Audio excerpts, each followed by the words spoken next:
Hello everyone, welcome to the Self-Sewn Wardrobe live broadcast. Today it was requested that we talk about sewing feet, and so I actually don't have a microphone with me. I thought this might be a little bit of a difficult episode to turn into a podcast, so only you group members are able to see this video. It's fabulous to have you. Make sure and say hello if you are joining me. Hi, Eric. Good to see you. Hi, Betsy. Good morning. Fabulous to have you all here. Today, we're going to talk about the edge joining foot versus our blind hem foot. I'm gonna focus a little bit more on the edge joining foot than the blind hem foot. I think I'm just gonna put them here for now. When I asked if some conversation got started about presser feet, and then I asked who, does anybody have any specific presser foot requests? And Riley said the edge joining foot, and then I got tons of responses. So obviously presser feet are something that we can discuss here. And yes, Riley, you are special, and welcome to Cecilia. Cecilia says it's her first time watching. Hello to Sarah and to Melissa. So first of all, I did a little rant on Friday about how you shouldn't sew over pins. People seem to enjoy that and take it in a good-natured way. Well, I could, if I wanted to, do another rant about how your blind hem foot and your edge joining foot are different.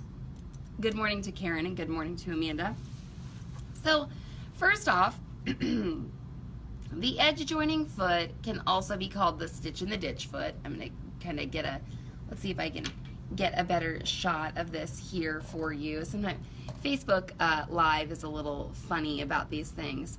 The edge joining foot, I have like a white thing I can put behind this. Here we go.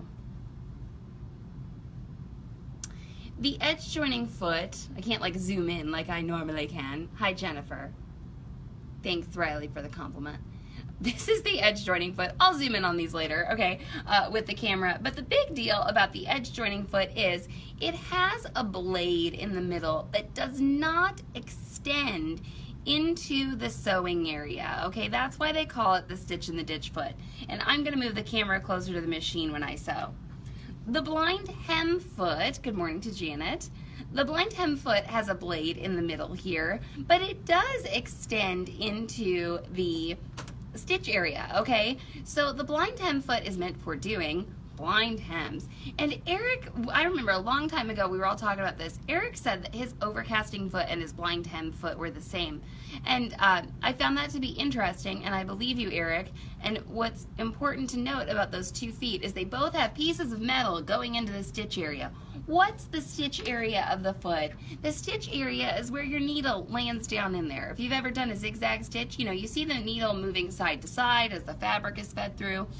When we say stitch area of the foot, we're talking about the area that the needle goes down into, and it can move around side to side. So if you have a foot like your overcasting foot or your blind hem foot that has a piece of metal in the middle, it's meant for a very specific stitch on your machine, okay? So that you cannot, when you use that proper stitch, you're not going to hit the piece of metal. Now, edge joining foot. Maybe it's a little arrogant or self-serving of me to talk about this foot because a few people asked about it and they said, well, we went into our local sewing store and we asked about it, and the sewing store said, well, why do you want one? And I think it was Sandy and her sister said, well, our sewing ladies say that it's really nice. Our podcast ladies say that it's really nice. So I thought, I was very flattered that taking our advice so much to heart.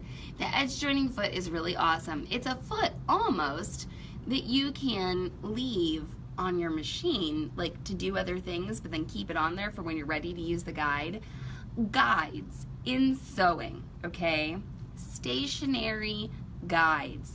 You almost can't have enough of them. Reference points that you can use to move your needle side to side, reference points that you can use to delineate, hey, I'm going along my seam, etc., etc. They are so important. Now the edge of your presser foot is a reference guide. The seam lines on your machine, you know, the seam allowance lines marked on your throat plate, they are reference guides, and it's really awesome to have a physical one right in the middle of your foot sometimes, okay? So I love to move my needle around. So does Mom, right? Mom's here.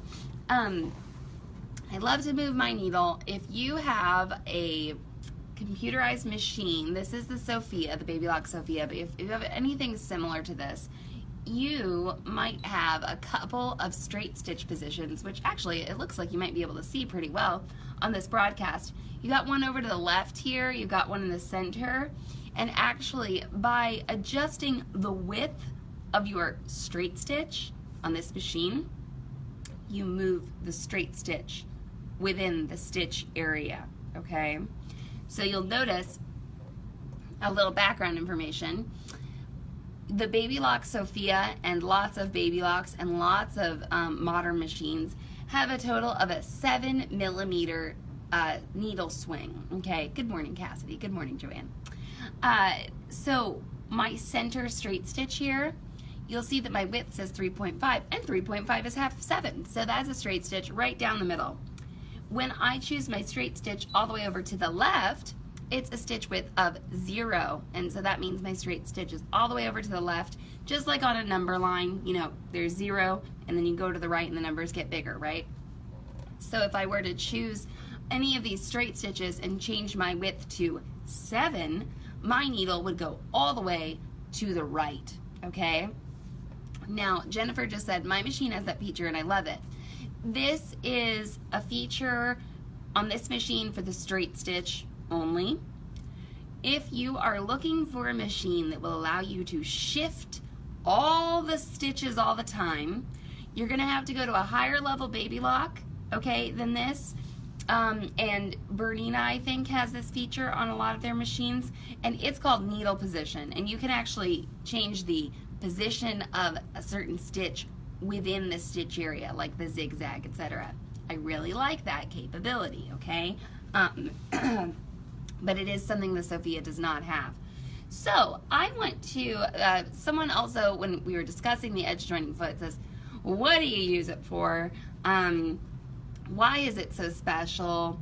And then someone also said, I get it confused with the stitch in the ditch foot.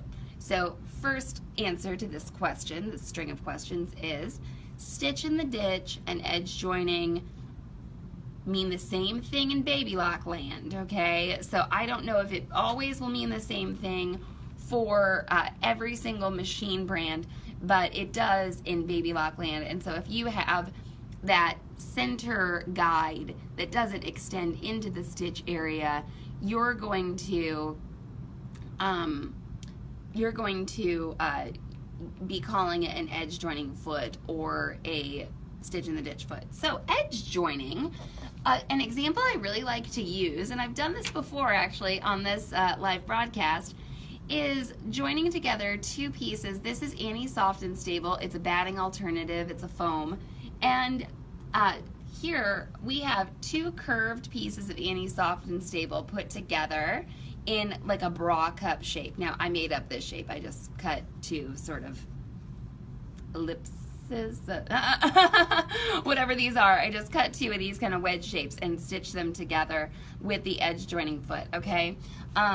The other application for this is just doing it with a straight seam here, okay? So what you can do, I've talked to you about the straight stitch a lot, but you can actually join things using a zigzag, or there might be a special category of stitches on your machine called like heirloom stitches, and you can join lace to the edge of a piece of cotton fabric, and you're not overlapping the fabrics. You are joining the edges. You're guiding the two edges of your fabric along this center guide, and you're using some kind of stitch that goes from side to side, whether it's a zigzag or one of those entre deux stitches or something like that, and then you are joining those two pieces. So that's where like the edge joining, edge joining name comes in. And Mom just said entree, even though, Mom, you spelled it wrong, but I'll forgive you. It's okay. Okay, so I'm going to move the camera actually a little closer to the machine here. Forgive me if I have to do a little bit of adjusting, okay? So give me just a moment here. I know it's not ideal. Don't get sick on me as I move this camera. Riley says his life has been changed. Oh, look at that, guys. Pretty close here. Let's make it a little taller. There we are. Once again, I apologize that I'm trying to use 2 different camera angles. We don't have like that cool of a setup yet, okay? Okay, so here's my opportunity to show you all. I'm gonna hold it up against this Annie Soft and Stable here. This is the edge joining foot, okay? Do you see that guide there and how the stitch area is open? The edge joining. Now, blind hemming. There is a piece of metal in your stitch area. That foot says R on it. Lonnie says this machine looks identical to her brother. Yes, Lonnie. So Baby Lock and Brother use the same factories sometimes, so you're gonna, like, a lot of these things are just gonna directly apply to your sewing experience, okay? All right, so, and then here's a normal presser foot in case you all wanted to see that, okay? Oh, Mom says show the bottom. All right, good call, Mom. Okay, so this is the bottom of the blind hem foot, and this is the bottom of the edge joining foot. Looking at the bottom, okay, of the feet is a nice way to see all this stuff. Good morning to Nicole. She says it's her first time too, okay? So the feet are a little bit different on the bottom, and so if you're ever confused, okay, you've got that piece of metal extending into the stitch area on this blind hem foot here, but we're gonna do edge joining foot. Blind hemming isn't as sexy as edge joining. And you know, we like to keep the sewing videos nice and sexy around here, right? Okay. Okay, so edge joining, you can see with this piece of Annie Soft and Stable here, whoop, I'll get that under the light, that I just put together 2 pieces that were cut straight, okay? Well, let's see if I hold it behind the machine. There we go. You can see it a little better. It's black. So anyway, that's not as exciting as trying to put together 2 curved pieces of fabric. So let's see if I can do this without blocking everything. Once again, gonna move the camera a little bit. Everybody, don't get seasick. Oh, we're getting good here. Whoop, whoop, whoop. Oh, sorry, everybody. I knew that would happen. Trying to get too fancy here. Okay. All right. I have to look at the machine now. Okay, so we're going to choose a zigzag stitch. I know you can't see the screen. I am not going to move the camera again. Okay. I'm going to make my zigzag stitch a little wider than normal. And look, all I'm going to be watching here is my guide, okay? And I'm using pink thread so you can see where this is falling.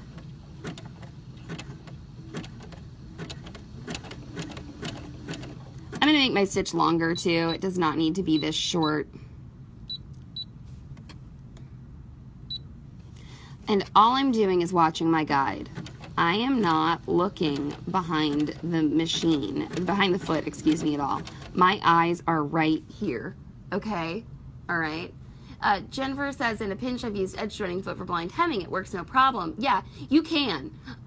So that can be good to do. And then she says she has an adjustable foot. I'm going to get to that, Jennifer, because somebody posted a picture of that. Okay, so you see how these 2 pieces are apart here, but I'm just watching that guide. That's all I'm doing. I'm butting the 2 pieces up together. And once again, I made up these pattern pieces, so they're not going to meet.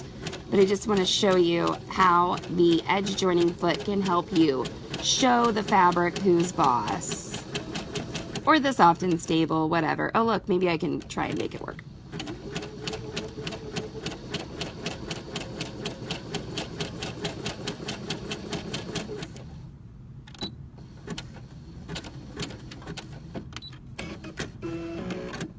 Okay, so I did this in pink thread so that we would be able to see it better. Oh, look at that, look at that.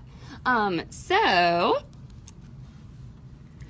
what the edge joining foot has done for us in this application is joined these two pieces of soft and stable here without the added bulk of like a, you know, stitched and turned seam. So it could make like a smooth bra cup for us, right? If we covered that with knit or duoplex or something, it could be nice and smooth for us.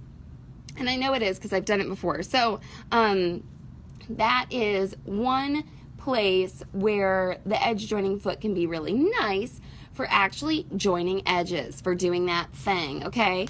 The other place that it's so wonderful is on bias binding.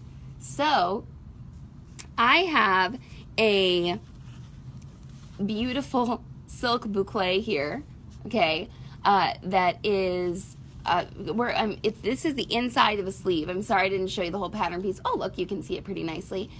The sleeve has been seamed together, okay, and I need to finish off the inner seam, the underarm seam of my sleeve here. So I have stitched the bias binding to the edge. These are all my raw edges here, okay, and trimmed, and I'm going to fold this over.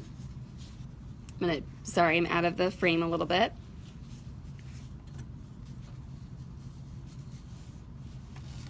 And I'm going to run the edge joining blade right in the ditch. So here's this stitch in the ditch capability, ladies and gentlemen, okay? So when I am doing this, the back of the seam, this is a raw edge here of this bias binding, okay? So it's not getting folded over again. It's just single fold bias binding, and it's just going to get trimmed because it's not going to fray because it is a strip of bias, so it won't fray. Jennifer Baker asks, oh, athletic apparel sometimes has butted edges. Is this the same stitch or flat lock? So that might be a little different. Those fabrics might actually be like overlapped and then flat locked. They're not probably butted up edge to edge. They're probably like just slightly overlapped, like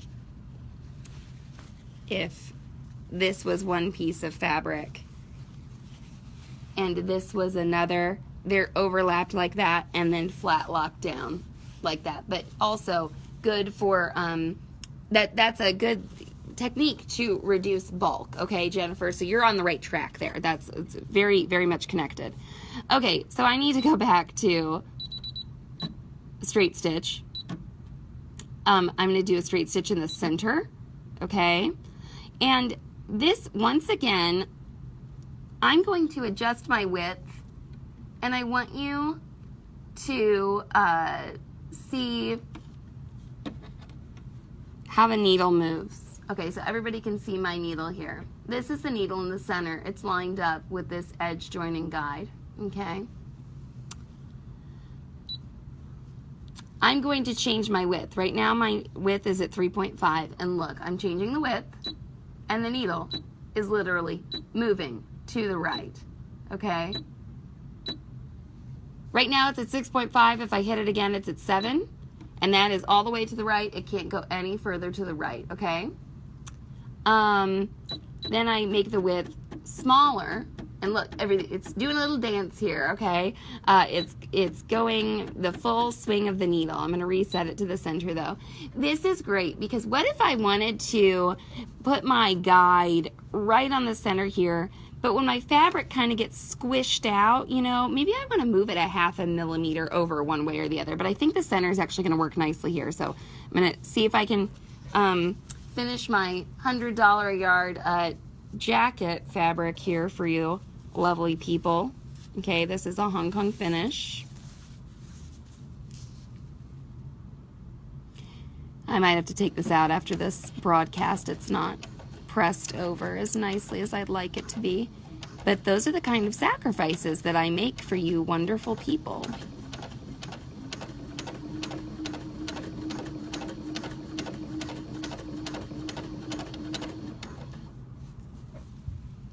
Okay, I'm going to slightly move the camera again so that, well, I think I can just pivot this.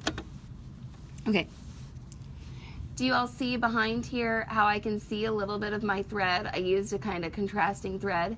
I can see it on my bias binding a little bit, okay? So I don't want to see that.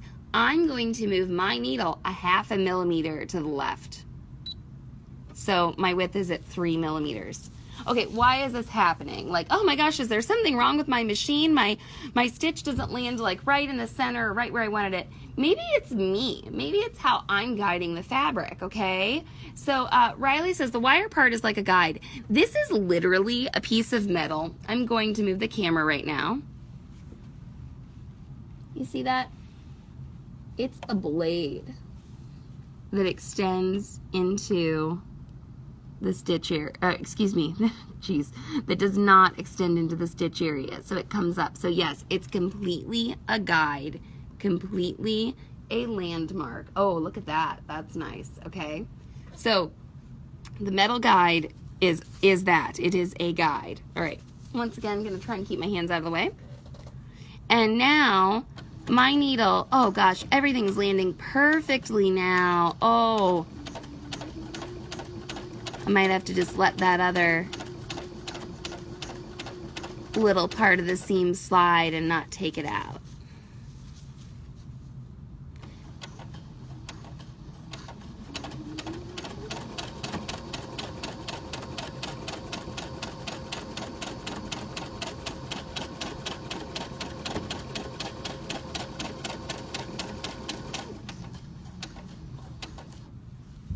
Just backstitch a couple times.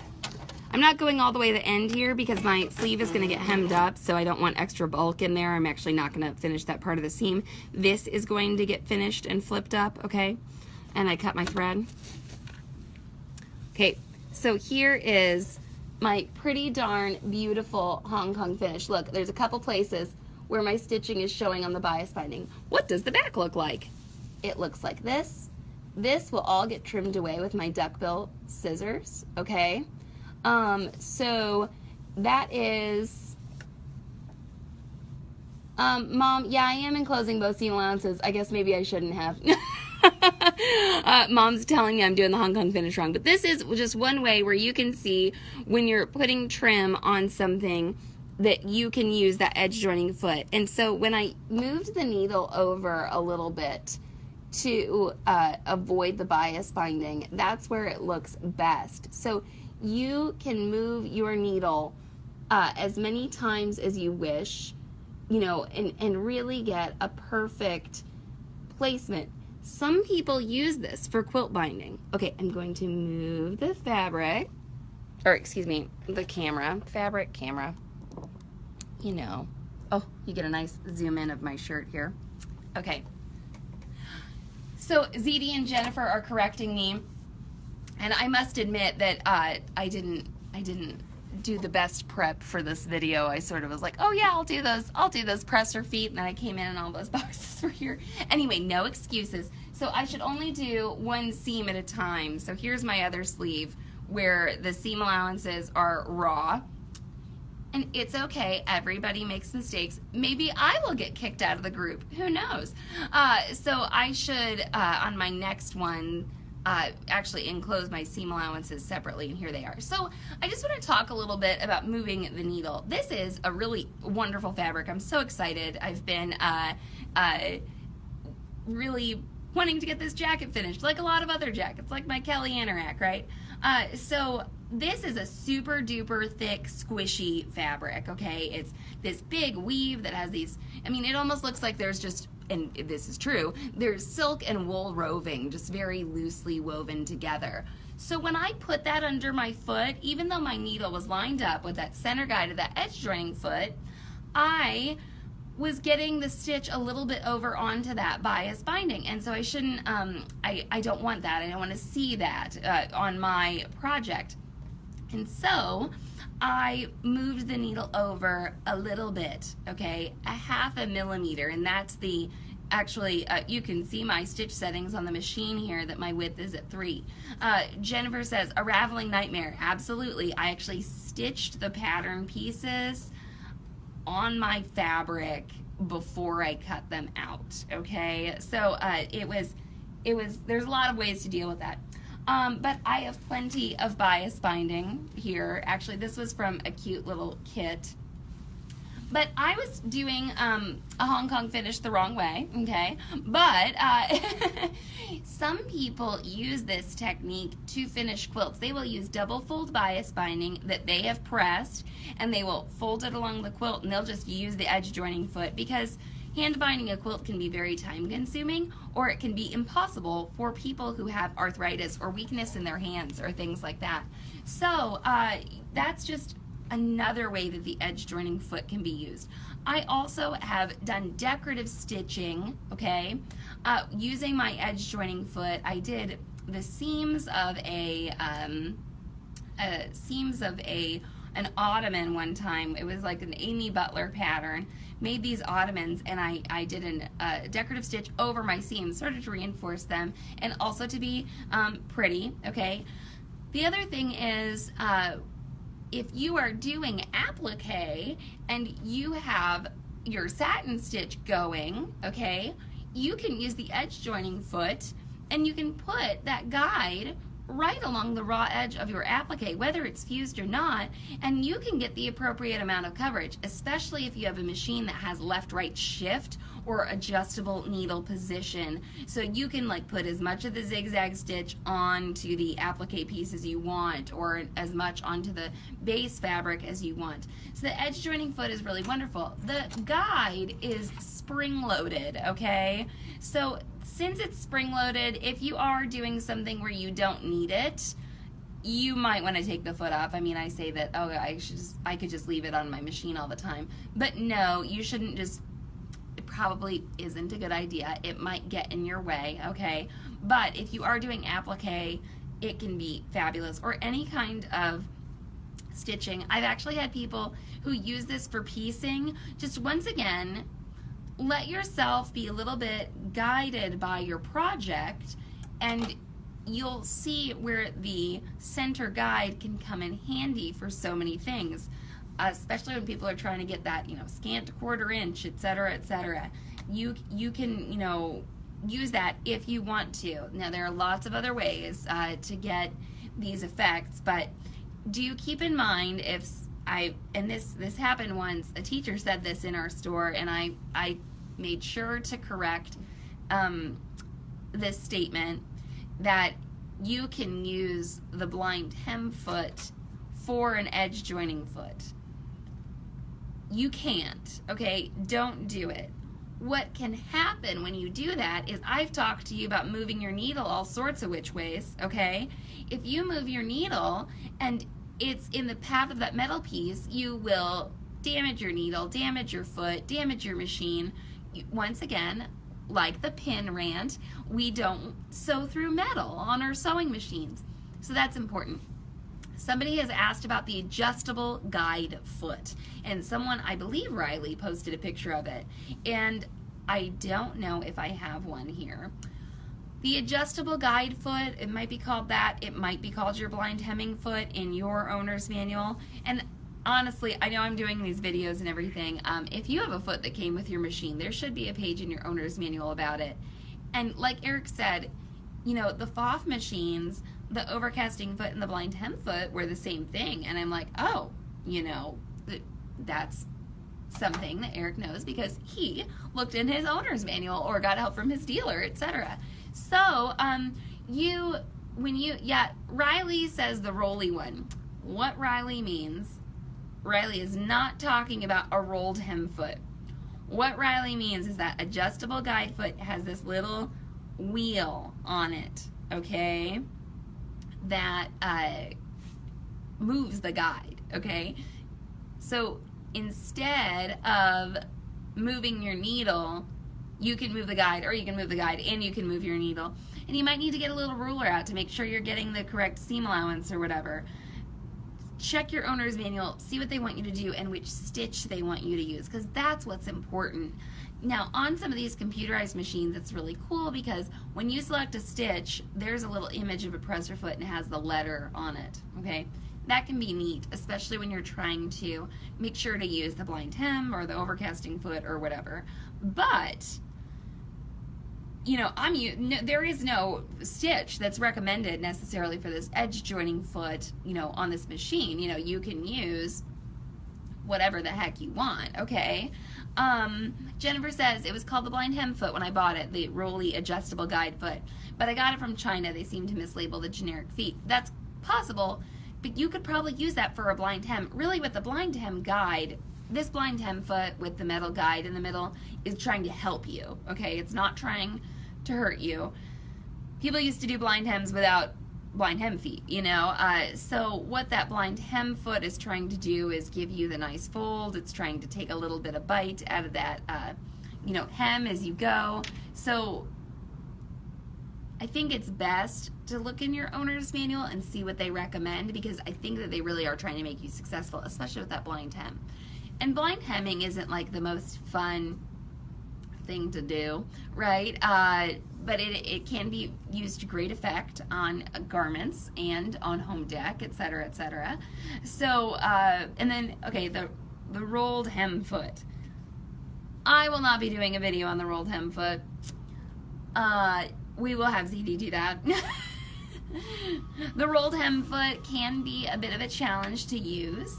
Once you get it started, though, you got it. Also, I think people try to use the rolled hem foot on lots of different projects where it's not actually appropriate to use it, okay? So, there you go. Jennifer says, I just ordered a blind hem foot for my serger. Yes, so the serger can have a blind hem foot. The baby lock sergers often have like a 6-foot kit that they can come with, or that you can buy, and the blind hem foot is one of those feet, okay? The blind hem on the serger is not quite as precise as the blind hem on the sewing machine, but it can be useful, and it may take a little bit of adjusting. So Jennifer, I don't know what kind of serger you have. I know the baby lock blind hem foot for the serger actually has an adjustable guide on it, and so it might be different for different fabrics, okay? Sheree says, who could be calling you? That was actually the shop phone. Normally I put it on silent, and then I'll like forget to turn it back on, and we're open the next day, you know. So the shop is closed on Mondays. Anyway, it's getting a little late, actually. It's 9:34. Oh, Jennifer says she'd use transparent thread. That is another option, yes. Or like matching, like really matching thread, you know. But you'll see what happens. How the fabric acts under the feet, though, it can be different, you know, for different feet and for different fabrics, etc., etc. Like I said, when I was doing my Hong Kong finish incorrectly on here, the fabric was kind of getting squished in a certain way where it helped for me to move my needle over a 0.5 millimeter. That can happen on the serger too. You know, oh, I gotta hold this fabric a little different because it's a very squishy knit. Oh, this fabric is a little different because it's a very slick fabric. Nicole asks what the name of the machine on the table is. This is a Sophia. It's a baby lock machine. We use this machine a lot in these videos because it's small, okay? And it's a really awesome machine. I actually have this little sample here. And it will sew through, this is 1, 2, 3, 4, 5, this is 6 layers of denim.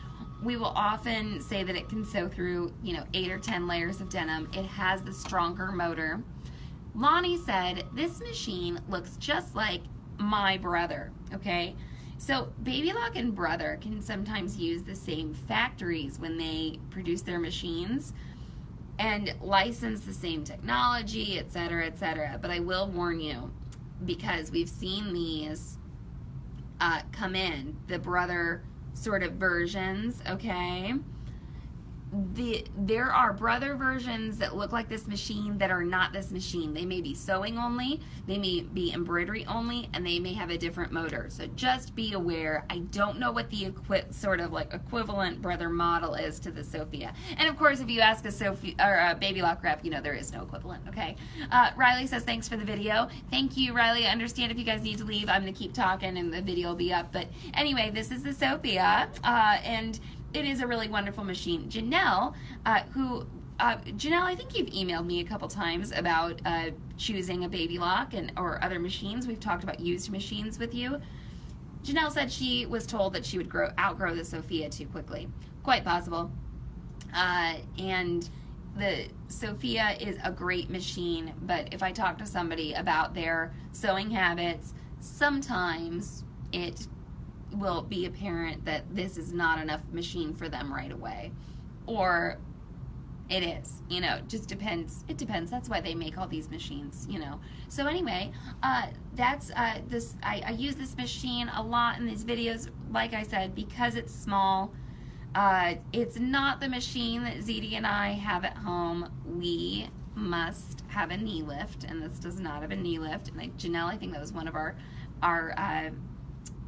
our discussion points when I was emailing with you, is that I think you'd appreciate a knee lift. And the space here is not super large, and that can be important for some people who are doing quilting or something like that. But it has a lot of other features, and it actually has a 4x4 embroidery field, so that's great. ZD says Baby Lock has a special specification that they require in all their machines, that they be fixed on flat. And what that means is it's very difficult to get these machines out of time, okay? Karen says she's too short to use her knee lift, and you need to get a knee lift extender, and you need to use your knee lift, okay? And Eric says his sewing table is too small for his knee lift. Get a bigger knee lift, okay? I haven't done a thing on knee lifts yet. We'll do a video. Mom and I have it on our podcast list. No, you all need to find a way. You all need to find a way to use your knee lift. And Janelle says she wants the friggin' Destiny. I'm sure someone can hook you up. So anyway, that's my video for today. Obviously, we have a ton to talk about, and it's fabulous to have you all. I so enjoy talking with you all. Lauren says she loves her knee lift, and I know Lauren doesn't have a Baby Lock. I think, Lauren, you have a Bernina, and the knee lift can come on all different brands of machines. So if you're unable to get a Baby Lock or unable to get a whatever brand of machine, but you're looking for a knee lift, it might be called a freehand system. And anyway, we'll get off. I could go on a knee lift rant, okay? And they really are a wonderful thing. Okay, well, I guess I'm going to go use my Tula Pink seam ripper to take out my incorrectly executed Hong Kong finish. Whoops, guys. This is what happens when I don't get to run everything by Mom. She just makes me go to aerial yoga with her all the time. Okay, I hope that you get something sewn today, and it'll be great to see you on Wednesday. Tomorrow, the Sew Here box, the new Sew Here box, goes on sale, and I hope to get everything finalized so that I can put that up for sale in our shop. I need to make sure that we've got everything that we're trying to source for this box, and that we have pictures and a finalized list of everything too. So very, very happy to have you all. We'll get the Sew Here box up. There will only be 100 Sew Here boxes available this time around. We're cutting off the number this time to ensure timely shipping of the boxes, so we're not waiting until the last minute to finalize orders and things like that. So anyway, I'm gonna get off of here. I am anxiously waiting Sam and Becca to get to the store so we can get some work done, and I look forward to seeing you all on Wednesday and Thursday of this week. Thank you to all of you who joined live for the first time. Okay, bye-bye.